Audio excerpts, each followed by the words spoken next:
আসসালামু আলাইকুম।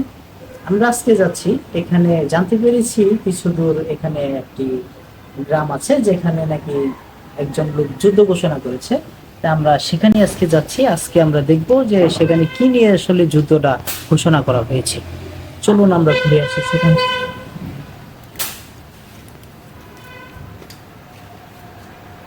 আচ্ছা, আপনি যে যুদ্ধ ঘোষণা করেছেন, কি নিয়ে যুদ্ধ করেছেন? আমরা তো জানি মূলত যে 1971 সালে একবার দেশ স্বাধীন করা হয়েছে যুদ্ধ করে। আপনি কি নিয়ে যুদ্ধ ঘোষণা করলেন? আমার যুদ্ধ ঘোষণা কোনো মানুষের বিরুদ্ধে না, কোনো দেশের বিরুদ্ধে না। তাহলে কিসের বিরুদ্ধে? আমার যুদ্ধ হলো মাসির বিরুদ্ধে। মাসির বিরুদ্ধে? এটা আবার কেমন যুদ্ধ?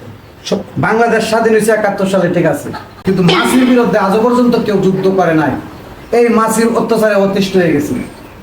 এখন আমি পরিকল্পনা নিয়েছি যে আমি এই পৃথিবীতে যে পর্যন্ত একটা মাসি থাকবে এই পর্যন্ত আমার যুদ্ধ থামবে না, আমার যুদ্ধ চলেই যাবে। এটা আসলে কিছুটা কনফিউজ।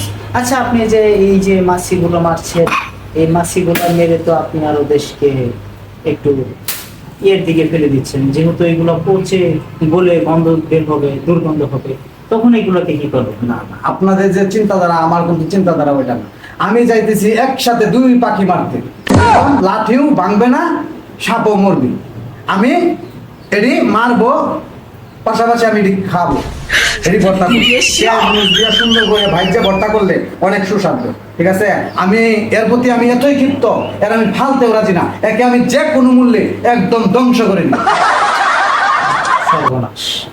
আমরা অনেক কিছুই শুনেছিলাম, কিন্তু এখানে এসে শুনতে পারলাম যে মাছি নাকি উনি মেরে ভর্তা করেও খায়। আপনি দেখতেছেন না কি পরিমাণ মাছ মেরেছি, দেখছেন? এটা খালি আমার আজকের মারা না, আমি এটা সর্বক্ষণ 3 বেলা যখন খাবার খাই, প্রতিটা সময়ে আমি এভাবে মাছ মেরে ভর্তা করি আর খাই। আমি এর ব্যতীত অন্য কোনো খাবার দিকে তো আজকে 1 মাস যাবত খাই না। আচ্ছা আচ্ছা, এই তোমার পেঁয়াজ মরিচ কাটা হলো? এই তো হয়ে গেছে, হইছে না আইতাছি। হ্যাঁ, নিয়ে আসো।